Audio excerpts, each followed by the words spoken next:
Now Jacob lifted his eyes and looked, and there Esau was coming, and with him were 400 men. So he divided the children among Leah, Rachel, and the 2 maidservants. And he put the maidservants and their children in front, Leah and her children behind, and Rachel and Joseph last. Then he crossed over before them, and bowed himself to the ground 7 times, until he came near to his brother.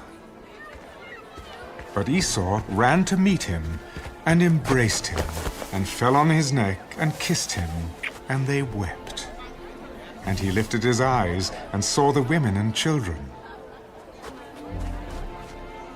Who are these with you? The children whom God has graciously given your servant. Then the maidservants came near, they and their children, and bowed down. And Leah also came near with her children, and they bowed down. Afterward Joseph and Rachel came near, and they bowed down. What do you mean by all this company which I met? These are to find favor in the sight of my Lord. I have enough, my brother. Keep what you have for yourself. No, please. If I have now found favor in your sight, then receive my present from my hand, inasmuch as I have seen your face as though I had seen the face of God, and you were pleased with me. Please, take my blessing that is brought to you, because God has dealt graciously with me, and because I have enough. So he urged him, and he took it. Then Esau said, Let us take our journey. Let us go, and I will go before you. My Lord knows that the children are weak, and the flocks and herds which are nursing are with me. And if the men should drive them hard one day, all the flock will die. Please let my Lord go on ahead before his servant. I will lead on slowly, at a pace which the livestock that go before me and the children are able to endure, until I come to my Lord and see her. Now let me leave with you some of the people who are with me. What need is there? Let me find favor in the sight of my Lord. So Esau returned that day on his way to Seir. And Jacob journeyed to Succoth, built himself a house, and made booths for his livestock. Therefore the name of the place is called Succoth. Then Jacob came safely to the city of Shechem, which is in the land of Canaan, when he came from Padam Aram, and he pitched his tent before the city. And he bought the parcel of land where he had pitched his tent from the children of Hamor, Shechem's father, for 100 pieces of money. Then he erected an altar there, and called it El-Elohe Israel.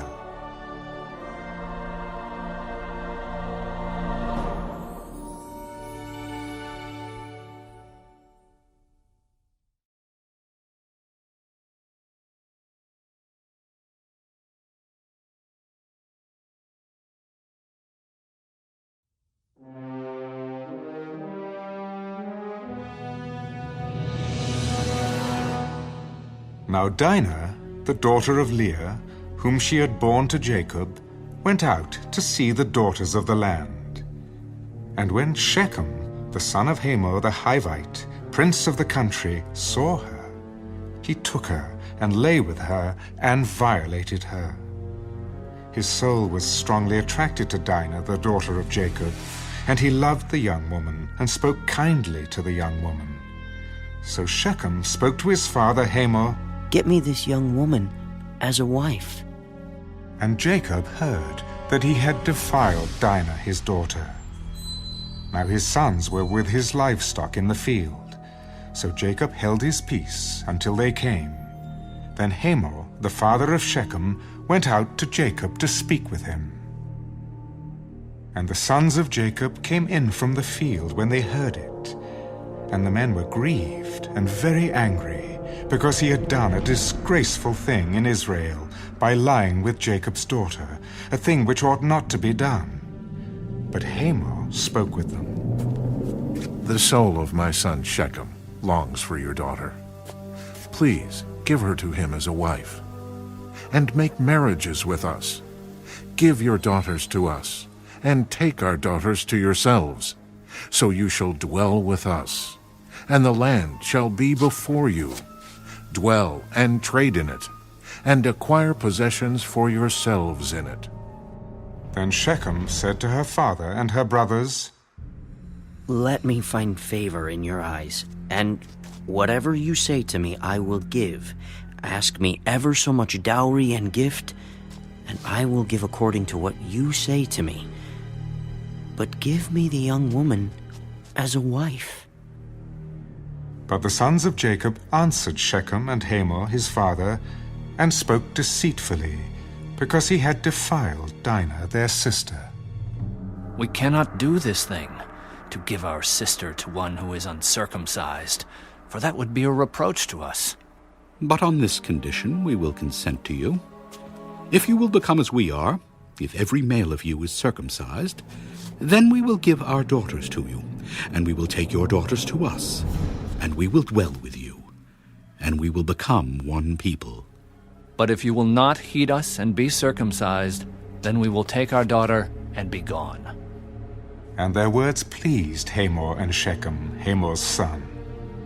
So the young man did not delay to do the thing, because he delighted in Jacob's daughter. He was more honorable than all the household of his father.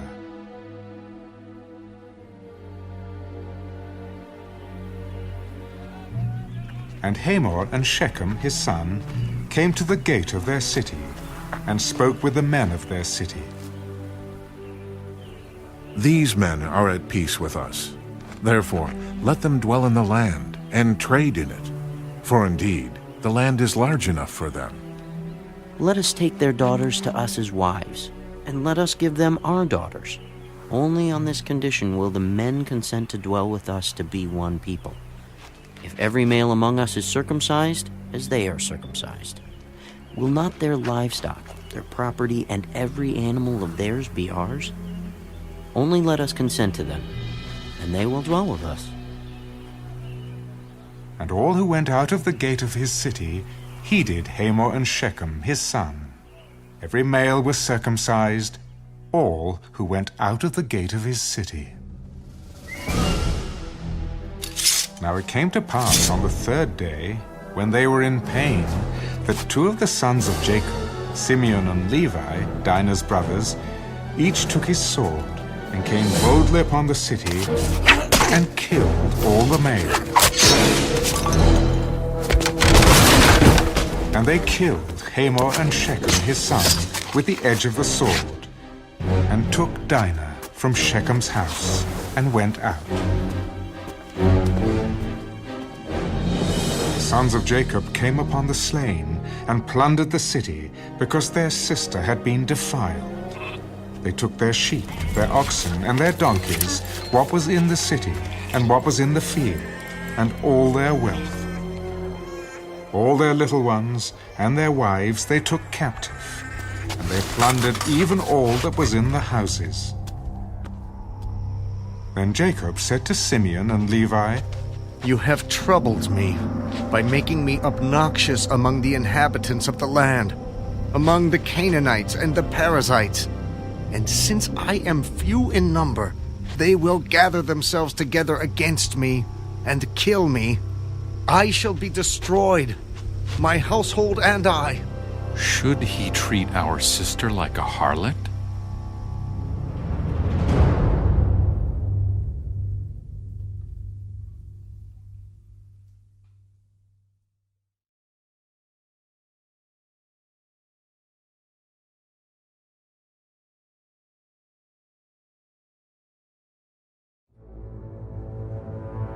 Then God said to Jacob, Arise, go up to Bethel, and dwell there, and make an altar there to God, who appeared to you when you fled from the face of Esau, your brother. And Jacob said to his household and to all who were with him, Put away the foreign gods that are among you. Purify yourselves and change your garments. Then let us arise and go up to Bethel, and I will make an altar there to God, who answered me in the day of my distress, and has been with me in the way which I have gone." So they gave Jacob all the foreign gods which were in their hands, and the earrings which were in their ears. And Jacob hid them under the terebinth tree, which was by Shechem. And they journeyed, and the terror of God was upon the cities that were all around them, and they did not pursue the sons of Jacob. So Jacob came to Luz, that is, Bethel, which is in the land of Canaan, he and all the people who were with him. And he built an altar there, and called the place El Bethel, because there God appeared to him when he fled from the face of his brother. Now Deborah, Rebekah's nurse, died, and she was buried below Bethel under the terebinth tree. So the name of it was called Allon Bacuth. Then God appeared to Jacob again, when he came from Padan Aram, and blessed him. Your name is Jacob. Your name shall not be called Jacob anymore, but Israel shall be your name. So he called his name Israel. I am God Almighty. Be fruitful and multiply.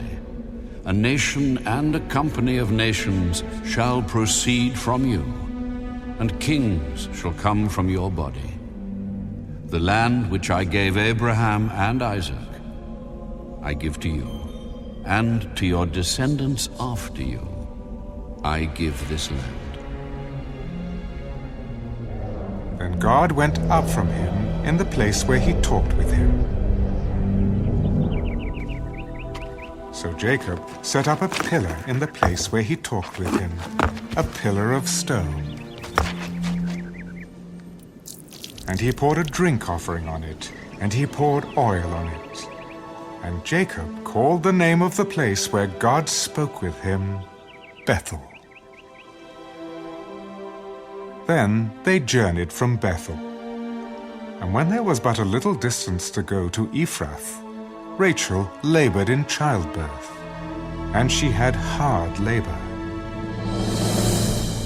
Now it came to pass, when she was in hard labor, that the midwife said to her, "Do not fear. You will have this son also." And so it was, as her soul was departing, for she died, that she called his name Ben-Oni. But his father called him Benjamin.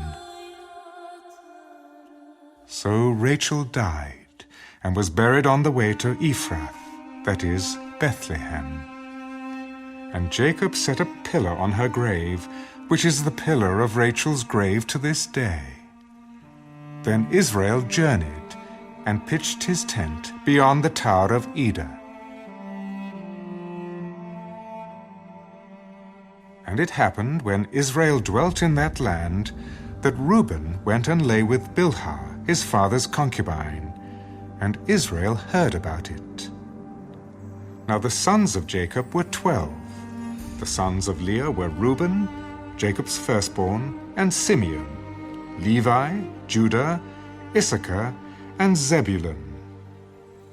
The sons of Rachel were Joseph and Benjamin. The sons of Bilhah, Rachel's maidservant, were Dan and Naphtali. And the sons of Zilpah, Leah's maidservant, were Gad and Asher. These were the sons of Jacob, who were born to him in Padan Aram. Then Jacob came to his father Isaac at Mamre, or Kirjath Arba, that is, Hebron, where Abraham and Isaac had dwelt. Now the days of Isaac were 180 years. So Isaac breathed his last and died, and was gathered to his people, being old and full of days. And his sons Esau and Jacob buried him.